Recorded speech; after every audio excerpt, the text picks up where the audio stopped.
बघा, हा शासन निर्णय आहे 6 ऑक्टोबर 2025चा, ज्यामध्ये शासनाने काय म्हटलेलं आहे?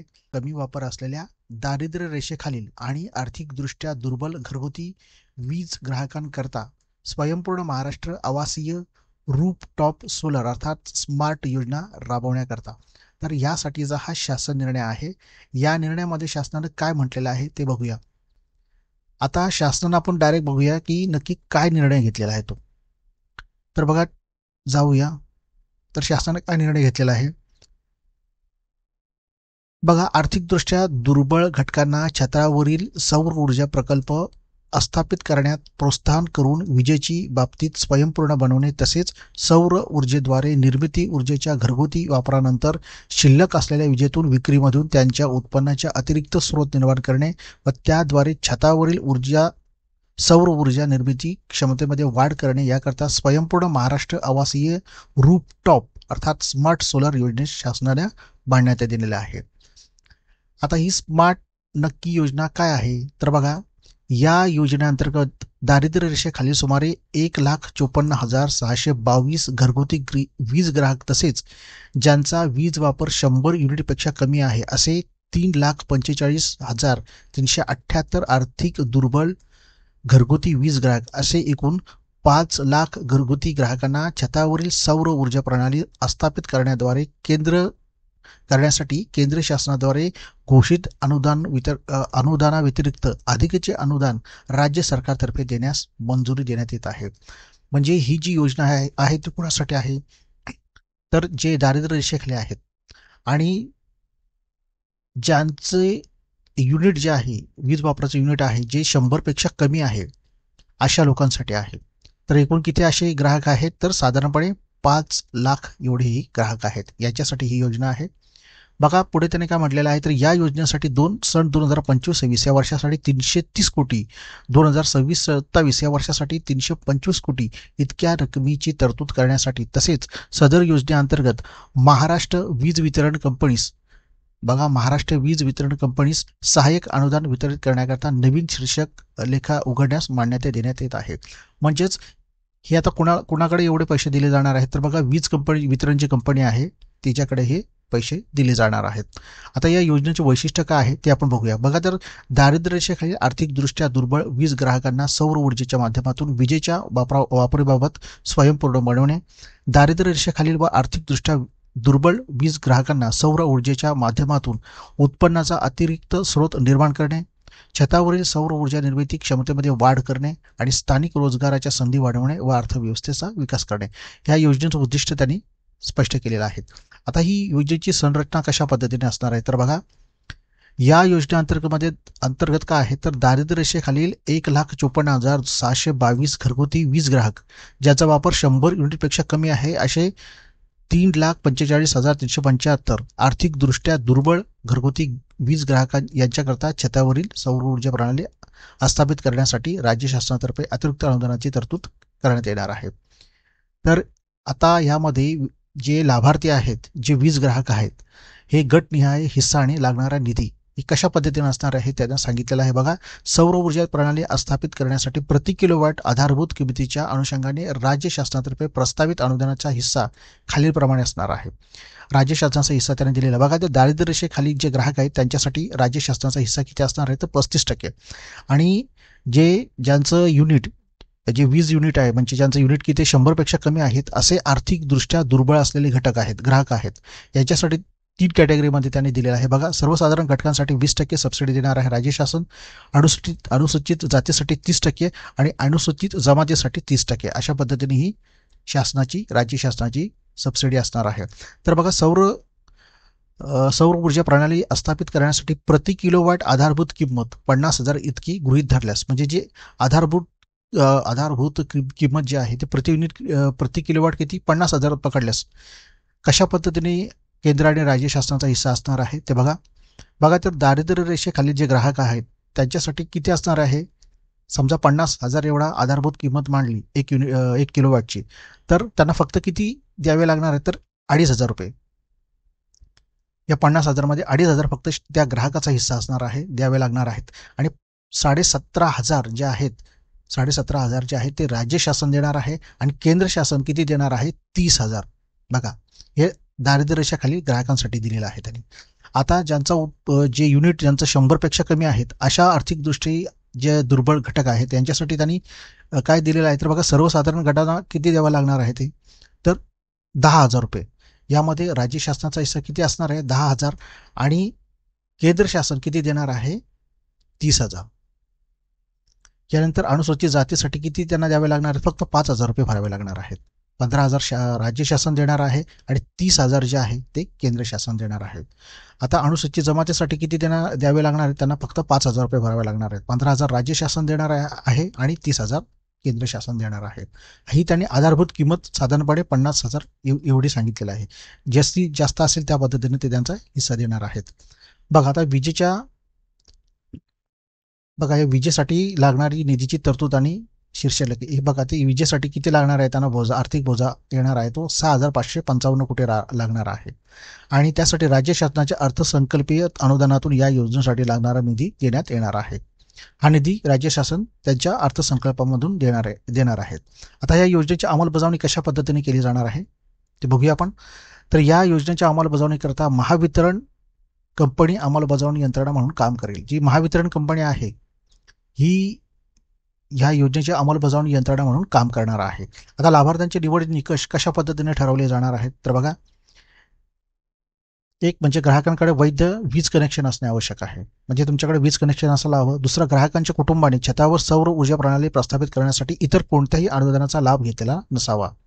याशिवाय इच्छुक ग्राहकाला राष्ट्रीय पोर्टलवर नोंदणी करणे आवश्यक आहे.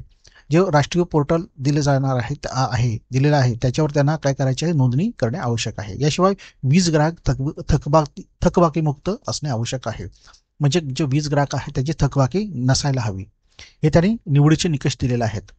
याशिवाय बघा, त्यांनी काय दिलेलं आहे त्यांनी तर ज्या वीज ग्राहकांचा वीज वापर बघा, जे वीज ग्राहक आहेत ज्याचा विजेचा वापर जो आहे तो वर्ष 2025 मध्ये ते ऑक्टोबर 2024 ते सप्टेंबर 2025 या कालावधीमधील कुठल्याही महिन्यात 100 युनिटपेक्षा जास्त नसेल असेच ग्राहक या योजनेमध्ये भाग घेण्यास पात्र आहेत. म्हणजे एक वर्षाचा बघा, ते ऑक्टोबर 2024 ते सप्टेंबर 2025 या कालावधीमध्ये तुमचं जे युनिट आहे ते 100पेक्षा जास्त असता कामा नये. तेच फक्त जे वीज ग्राहक आहेत ते या योजनेसाठी क्वालिफाय असणार आहेत. याशिवाय बघा, त्याने काय सांगितलं आहे तर फक्त सिंगल फेज वीज ग्राहकच या योजनेत भाग घेण्यास पात्र असणार आहेत. म्हणजे फक्त सिंगल जे वीज ग्राहक आहेत तेच यासाठी पात्र असणार आहेत.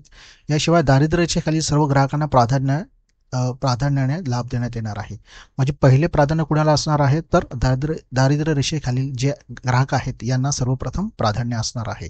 याशिवाय दारिद्र्य रेषेखालील ग्राहक वगळता इतर ग्राहकांसाठी सदर योजना प्रथम येणाऱ्यास प्रथम प्राधान्य या तत्वावर राबवावी.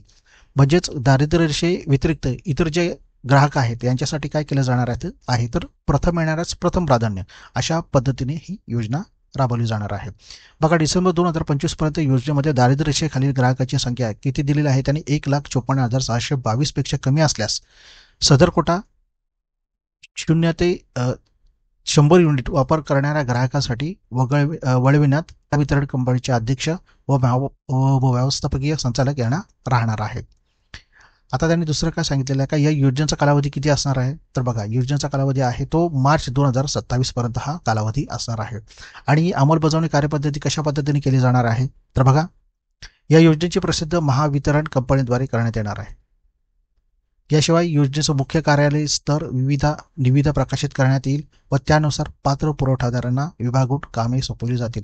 या योजनेसाठी जे मुख्य कार्यालय आहे जे स्तर आहे तिथून निविदा प्रकाशित केली जाणार आहे आणि त्यानुसार जे पुरवठादार आहेत त्यांना ते विभाग नेमून देणार आहेत आणि त्या विभागांमध्ये जे कोण पुरवठादार असेल तो तेथील ग्राहकांना त्या पद्धतीने पुरवठा केला जाणार आहे. अर्ज केलेल्या ग्राहकांच्या जागेची तांत्रिक व्यवहार्यता तपासून तेथे छतावरील सौर ऊर्जा प्रणाली स्थापित करण्यासाठी परवानगी देण्यात येणार आहे. याशिवाय निवेदित पात्र पुरवठादाराकडून पात्र ग्राहकांना 1 kV क्षमतेची छतावरील सौर ऊर्जा प्रणाली बसवण्यात येणार आहे. म्हणजे निवेदनामध्ये पात्रदार जे पुरवठादार असणार आहेत त्यांच्या थ्रू म्हणजे त्यांच्याद्वारे जे ग्राहक पात्र ठरणार आहेत त्यांना 1 किलोवॅट क्षमतेची जी सौर प्रणाली आहे ती बसवण्यात येणार आहे. याशिवाय आस्थापित करण्यात आलेल्या रूप टॉप सोलर यंत्रणेची तांत्रिक तपासणी महावितरण कंपनीद्वारे मार्फत करण्यात येणार आहे.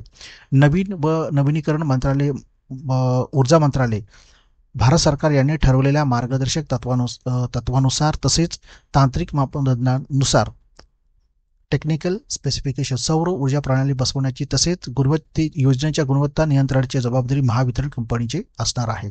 महावितरण कंपनी ही सगळी जबाबदार त्याच्यावर असणार आहे.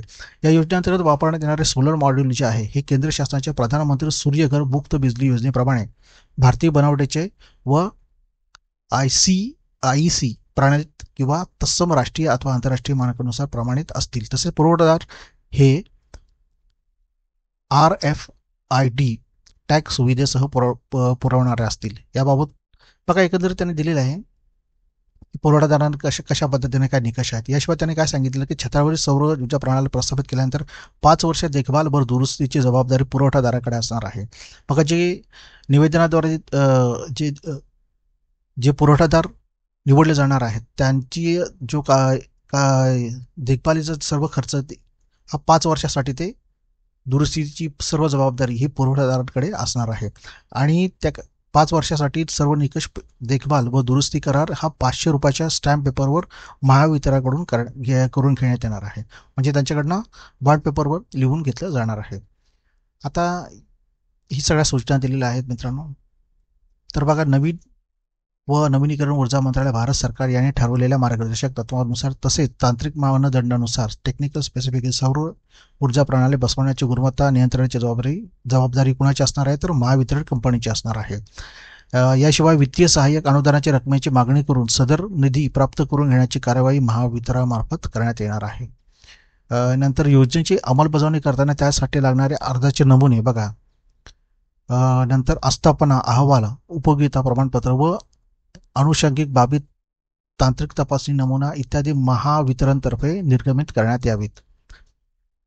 याशिवाय त्यांनी काय म्हटलेलं आहे बघा, त्या राज्य शासनाच्या इतर आर्थिक स्रोतातून महावितरणामध्ये मार्फत प्राप्त होणाऱ्या निधीचे उपयोगिता प्रमाणपत्र, भौतिक प्रगती, आर्थिक अहवाल दर 3 महिन्यातून शासनास सादर करावा. तर बघा अशा पद्धतीने दुसरा इथे आहे की सदर योजना ही मेळघाट, नंदुरबार, गडचिरोली यासारख्या दुर्गम भागात प्राधान्याने राबवण्यात यावी. आणि सदर निर्णय मंत्रिमंडळाने 3/7/2025 रोजी घेतलेल्या मान्यतेच्या अनुषंगाने निर्गमित करण्यात येत आहे. म्हणजे एकंदरीत काय आहे तर ही योजना लवकरच राबवली जाणार आहे. सध्या तरी फक्त त्यांनी या योजनेचं स्वरूप काय असणार आहे ते सांगितलेलं आहे आणि लवकरच महावितरणद्वारे ही योजना राबवली जाणार आहे. तर एकंदरीत आपण ही योजना जी आहे ती समजावून घेण्याचा प्रयत्न केलेला आहे. खाली हा मी शासनाचा निर्णय सुद्धा देतो आहे, तिथं तुम्ही जाऊन डाउनलोड करू शकता आणि आता माझ्या पद्धतीने मी समजावण्याचा प्रयत्न केलेला आहे. तुम्ही तिथून तो स्वतः बघून आणखीन चांगल्या पद्धतीने समजावून घेऊ शकता.